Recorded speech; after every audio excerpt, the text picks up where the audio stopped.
ফিরলাম নতুন একটা ভিডিওতে। তো আজকের ভিডিও টপিকটা হচ্ছে খুবই খুশির।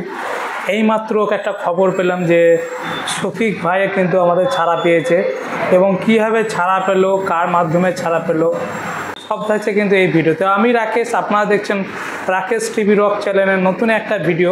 তো আজকের ভিডিওটা স্টার্ট করা যাক সেই শফিকের জেল থেকে ছাড়ার বিষয় নিয়ে। তো আমাদের রবিউল দা, পল্লীগ্রামের যে টিভি যে অনার রবিউল দা এবং শফিকের বাবা, এই দুজনায় গিয়ে কিন্তু শফিককে ছাড়িয়ে নিয়ে এসছে। এবং তারার বাড়ি আর শফিকের বাড়ি সব থেকে নষ্টের গোড়া ছিল রুবেল। যে রুবেল যে ছেলেটা আছে, সে শফিকের বাবার মাথাটা খেয়েছিল। শফিকের যে বউ ছিল তার নামে উল্টো পাল্টা বলে সে কেসটা করিয়ে শফিকের বাবাকে বলে তার মাথাটা খেয়ে এই জিনিসটা বাড়িয়েছিল এই রুবেল সব থেকে একদম বেকার ছেলে, যেটা বলছে ইমরান আর জানা যাচ্ছে।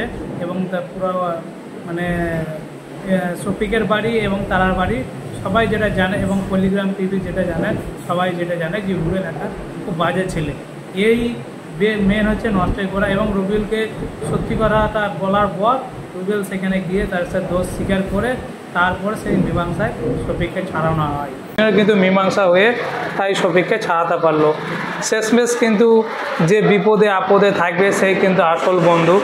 সে পল্লীগ্রামের টিভি যে রবিউল দা, তার কাছ থেকে তার কাছেই প্রায় জীবিত 5-6 বছর ধরে কাজ করেছিল।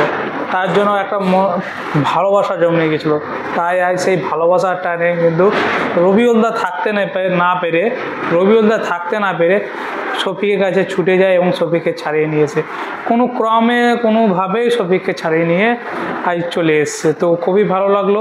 তো প্রিয় বন্ধুরা, এবার তোমরা পল্লীগ্রাম টিভিতে শফিককে খুব শীঘ্রই দেখতে পাবা ভিডিওর মাধ্যমে। তো ভিডিওটা তোমার যে ভালো লেগে থাকে অবশ্যই কমেন্ট বক্সে কমেন্ট করে জানাবে। ততদিন তোমরা সুস্থ থাকো, ভালো থাকো। ফিরছে আবার নেক্সট টপিক ভিডিওতে। Tata, bye bye.